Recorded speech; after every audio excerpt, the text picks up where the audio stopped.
इस कल्प वृक्ष में दिखाया गया, कल्प माने आयु और वृक्ष माने विचरण करने वाला। ये सांसारिक कल्प वृक्ष बनाया गया है कि संसार किस किस स्थितियों में कैसे कैसे परिवर्तित होता है।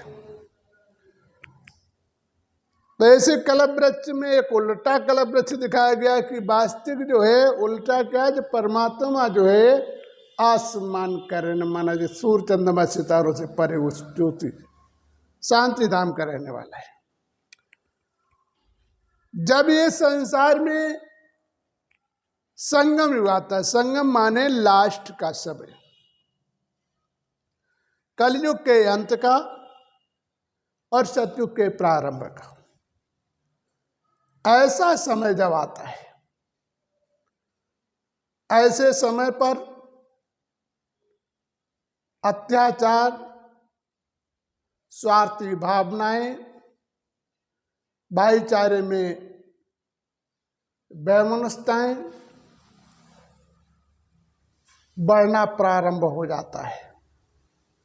और जब ये स्थिति प्रारंभ हो जाती है तो ऐसी स्थिति में जो है परमात्मा आता है और वो आकर इस संसार को एक नई दिशा दिखाता है। क्या दिखाता है? कि तुम अपने कर्म के अनुसार से इस संसार में दुख और अशांति को प्राप्त कर रहे हो। आपके कर्म के अनुसार से ही संसार में दुख और सुख का भोग भोगना पड़ता है। तो वास्तविक इस संसार के दुखों से निवारण करने के लिए तुम्हें क्या करना है? इस संगम युग में तुम्हें उस परमात्मा को याद करना है। मन आत्म शक्ति को प्राप्त करने के लिए इसे याद करना। जैसे गीता में से लिप युग कहा गया है, गुप्त युग भी कहा गया और पुरुषोत्तम युग भी कहते हैं, क्योंकि मनुष्य यहाँ से तपस्या करके पुरुषों से वो उत्तम माना देव पद को प्राप्त कर लेता है। परमात्मा इस संसार पर आकर फिर मनुष्य को आत्मिक ज्ञान देता है और आत्मिक ज्ञान के द्वारा वो अपनी उस परमात्मा को प्राप्त करने के बाद वो अपने जीवन को एक श्रेष्ठ और महान बनाने का कर्तव्य करता है। तो इस समय परमात्मा की साधना करता है और साधना करने के पश्चात कलयुग का अंतिम समय होता है, सतयुग के प्रारंभ का समय होता है। और ऐसी स्थिति जब आती है उस समय संसार पर भी प्रलयकार आने की व्यवस्थाएं होती हैं। मानव आपस में गृह युद्ध द्वारा, भूकंप, भूचाल और मिसालों द्वारा इस संसार का महाविध्वंस का समय आ जाता है। ऐसी स्थिति के समय यदि मनुष्य अपने जीवन को उस परमात्मा की स्मृति में जोड़ देता है तो उसे ऐसे दिनों का सामना नहीं करना पड़ता है। तो वास्तविक हमें अपने जीवन को बदल लेना चाहिए जिससे हमें ऐसे दिनों का सामना न करना पड़े और परमात्मा भी हमारा साथ देता रहे। तो यहाँ पर सर्वप्रथम दिखाया गया मनु और शत्रुपा का आना होता है। तो इनका कारण क्या है? परमात्मा इनका माध्यम लेकर इस संसार का परिवर्तन करते हैं। जीवन में कर्म तपस्या द्वारा बदला जा सकता है और तपस्या जब मनुष्य करता है तभी कर्मों का परिवर्तन होता है। यहाँ पर तपस्या करने के पश्चात मानव प्राणी सतयुग ऐसी दुनिया पहुंचता है जिसे स्वर्ग कहते हैं। स्वर्ग में 16 कला संपूर्ण निर्विकारी होता है, जहां पे राजा तथा प्रजा में किसी प्रकार का भेद नहीं होता है। प्रजा और राजा का संबंध एक पिता और पुत्र के समान होता है, वैमनस्यताएं नहीं होती। और ऐसे युग में मानव अपनी इच्छा अनुसार शरीर को त्याग करता है और पुनः प्राप्त भी करता है।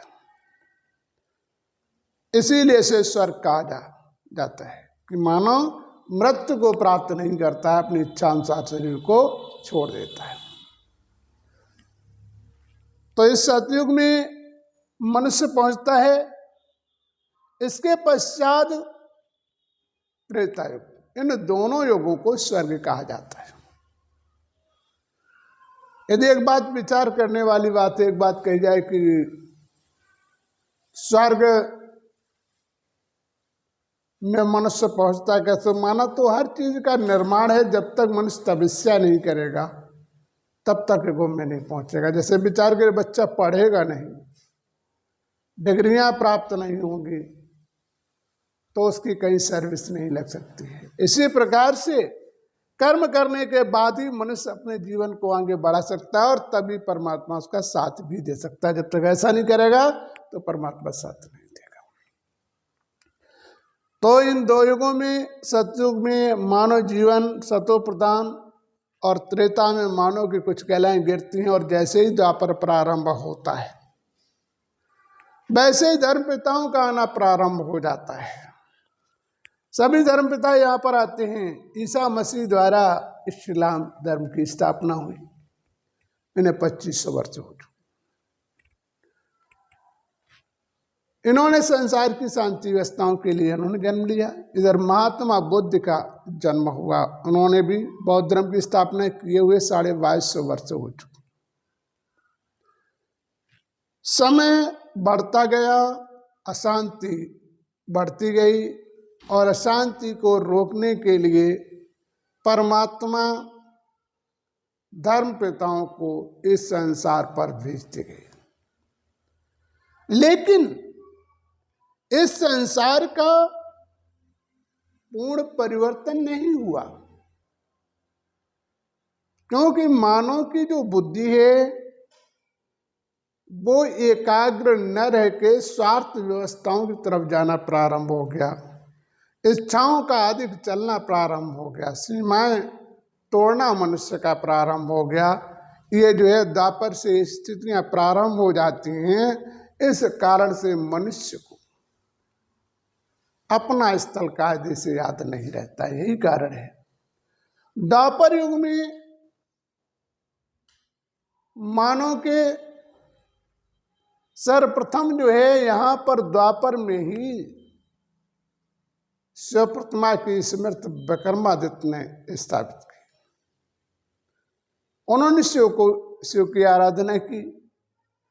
फिर इसके बाद त्राय चौराहे पेड़े इत्यादि भी पूजने लगते हैं, देवताओं की पूजा प्रारंभ हो जाती है, और कलयुग के अंत में तो सामग्री भी भ्रष्ट हो जाती है, त्राय चौराहे पूजे जाने लगते हैं। ऐसे युग में जाने के लिए तुम्हें अपना परिवर्तन करना होगा। जब तक तुम अपना परिवर्तन नहीं करोगे तब तक जीवन का उद्धार नहीं होगा। इसलिए हमें वास्तविक अपने जीवन का परिवर्तन कर लेना चाहिए, जिससे ऐसे दिनों का हमें सामना न करना पड़े। इसके बाद में जो है इब्राहिम आए, उन्होंने इस्लाम धर्म की स्थापना की। इसके बाद में क्रिश्चियन आए, उन्होंने क्रिश्चियन धर्म की स्थापना की। क्रिश्चियन को आए हुए 2000 वर्ष हो चुके। इन धर्मपिताओं ने अपनी पूरी समर्थ लगाई संसार को शांति लाने के लिए, लेकिन बारी बारी समय बढ़ता रहा और शांति के वातावरण बनते रहे। इसके बाद जो है शंकराचार्य आए, उन्होंने सन्नाथ धर्म की स्थापना की। इन्हें 1500 वर्ष हो चुके हैं। इन्होंने भी अपनी पूरी समर्थ लगाई सन्नाथ धर्म फैलाने, लोगों के अंदर विचारों को बदलने के लिए। इन्होंने ब्रह्मचार्य व्यवस्था का आचार ही संसार में धारण किया। ब्रह्मचार्य का अर्थ समझते, ब्रह्म का अर्थ है ब्रह्म के आदेश का पालन करना। चार का मतलब आचार, आचरण को धारण करना, आचार स्थिति का पालन करना। तो इन्होंने अपने आचार का परिवर्तन किया और पालन किया, समाज को दिखाया कि मैं अपने तपस्या द्वारा इन्होंने व्यवस्थाओं को परिवर्तित किया। अब जो ब्रह्मचार्य के अर्थ क्या क्या होता है? ब्रह्मचार्य का अर्थ है जब तक मनुष्य अपने नियमों का सही पालन नहीं करेगा तो पार ब्रह्म के पास नहीं पहुंच सकता है।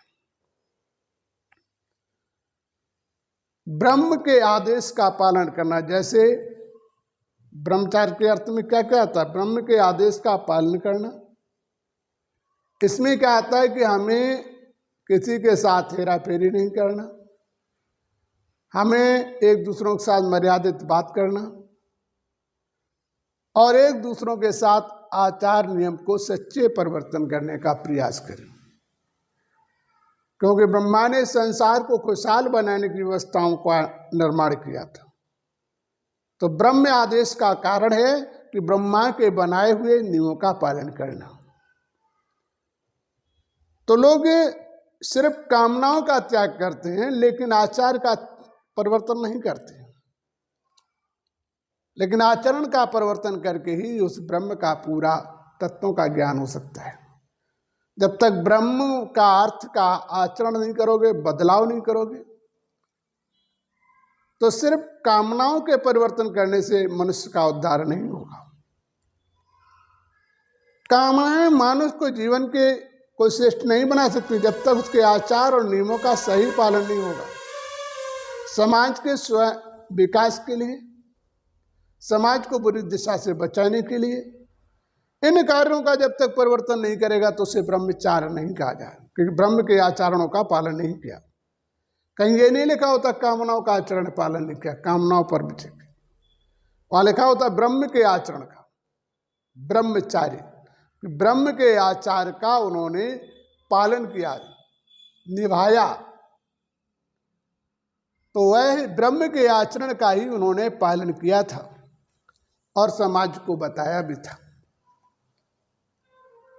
माना ब्रह्म की व्यवस्थाओं को उच्च ले जाने के लिए ये कार्य, क्योंकि ब्रह्मा द्वारा ही ऋषियों का जन्म हुआ था। तो वास्तविक समाज को बुरी दिशा से अच्छी दिशा में ले जाने वाले को ब्रह्मचारी कहा जाता है, ब्रह्म के आचार को पालन करने वाला। जब तक वो अच्छी दिशा पर नहीं जाना चाहता है और अच्छी दिशाओं का परिवर्तन नहीं करना चाहता है, तब तक उसके जीवन का उद्धार नहीं होता और तब तक उसे संसार में सुखों की प्राप्ति भी नहीं होती है।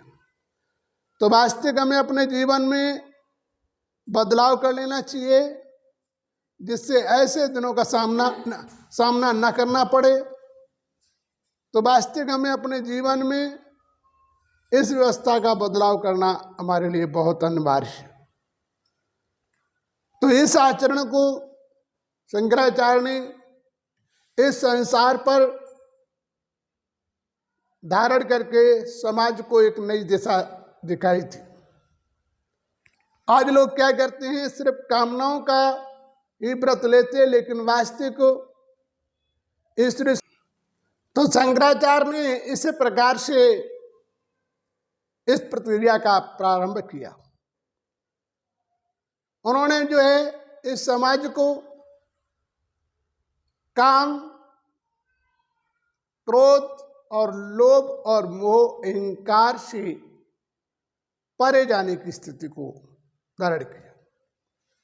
वैराग्य का अर्थ है कि किसी चीज का स्वार्थ ना हो, चाहे वो परिवार का हो, गैर संबंधी हो, उसे अपने सत्य के आचरण का यदि सही पालन करेगा उसे ही ब्रह्मचार्य का अर्थ ब्रह्मचारी माना जाता है, जो ब्रह्म के आदेश का पालन करे। तो माना इन सभी से ऊपर उठ के जाए, कामनाओं से, विचारों से वास्तविक उठकर वो अपने जीवन का जब परिवर्तन करता है तभी उसके जीवन का उद्धार होता है।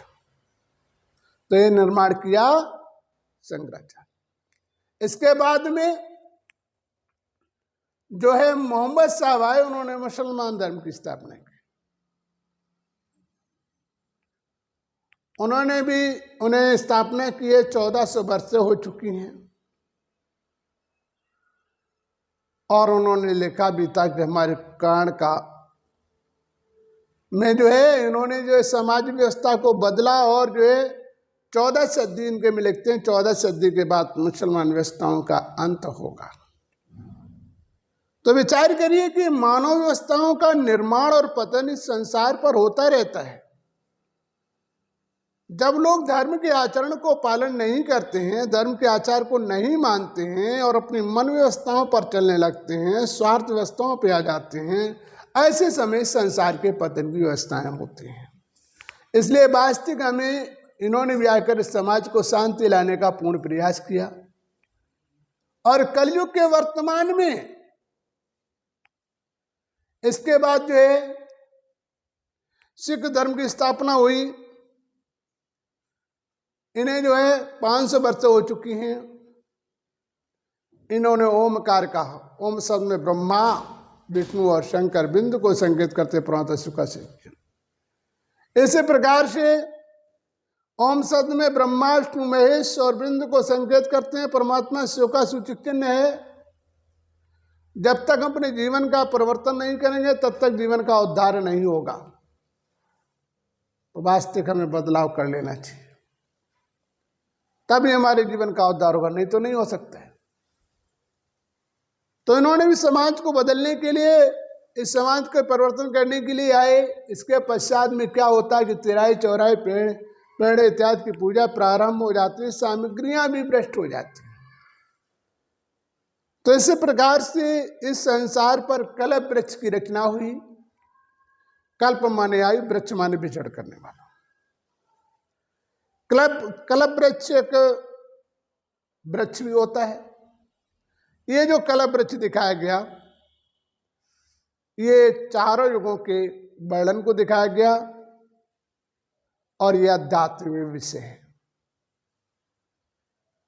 इसे जो है आत्मदर्पण के द्वारा तो इसे वृक्ष की व्यवस्थाओं को, निर्माण को मनुष्य देख सकता है, इन नेत्रों द्वारा नहीं। तो वास्तविक संसार का इस प्रकार से 5000 वर्ष बाद पुनः परिवर्तन होता रहता है। यह संसार परिवर्तनशील है, समस्याएं बदलती रहती हैं और युग निर्माण होता रहता है। मानव के विचार बदलते रहते हैं। तो ये परिवर्तनशील व्यवस्थाओं का एक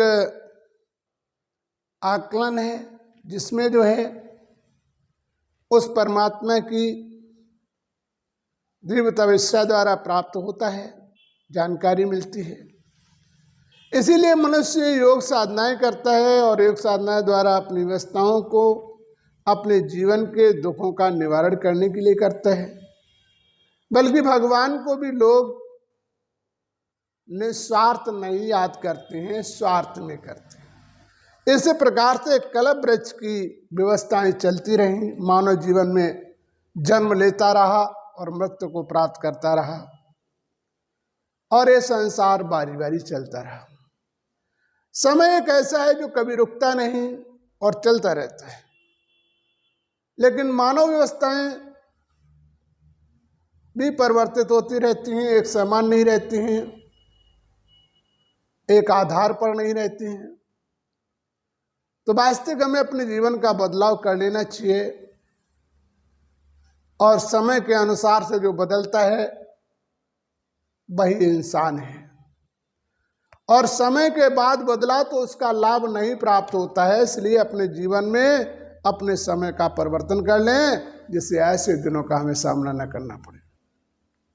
और तभी परमात्मा हमारी पूर्ण मदद कर सकता है। जब तक हम ऐसा नहीं करेंगे तब तक परमात्मा हमारी पूर्ण मदद नहीं कर सकता है।